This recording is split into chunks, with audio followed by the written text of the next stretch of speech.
The idea to have a community conservation area is for a long time because the community living around the park, they were suffering because of human-wildlife conflict. One of the ideas to solve this problem was to have a community conservation area to benefit the community but also to reduce the human-wildlife conflict. So a lot of things were aligning. You had a national park that now formalized the Footy corridor. You had the whole landscape now being designated as an environmental protection area. You had communities who were, by their own will, their own vision, protecting. All the actors came together and started discussing with communities and discussing ideas of how can we integrate communities into wildlife management. We approached Conserve Global. We knew of Conserve Global what they were doing in other countries in the region. This seems to be in line with what we all seem to agree that was needed for that landscape. For many companies, conservation companies, they have been working on taking the land from the people. But this is different. Conserve Global believing in making sure that the people own the land and people run their own land by enabling, giving them skills and knowledge to understand on how to run a conservation area.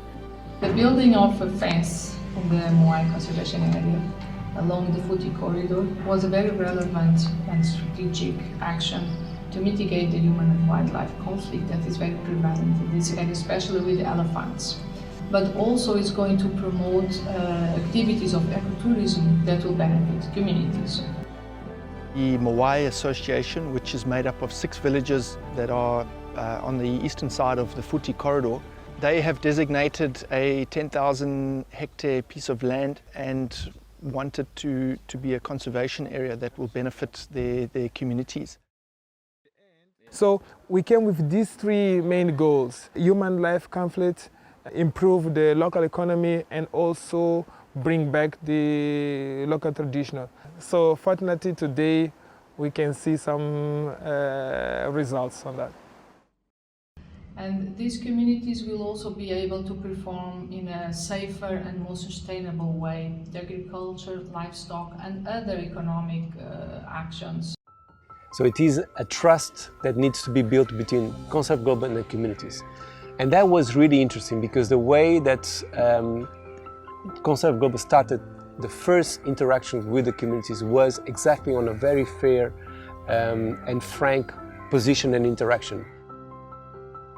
There's a lot of games already outside in the community. So people, if the community can able to turn that into their own benefit by having their own game reserve, and in the future having their own lodges that they can bring tourists here, many jobs can be created. So the future is very bright for the 6 communities.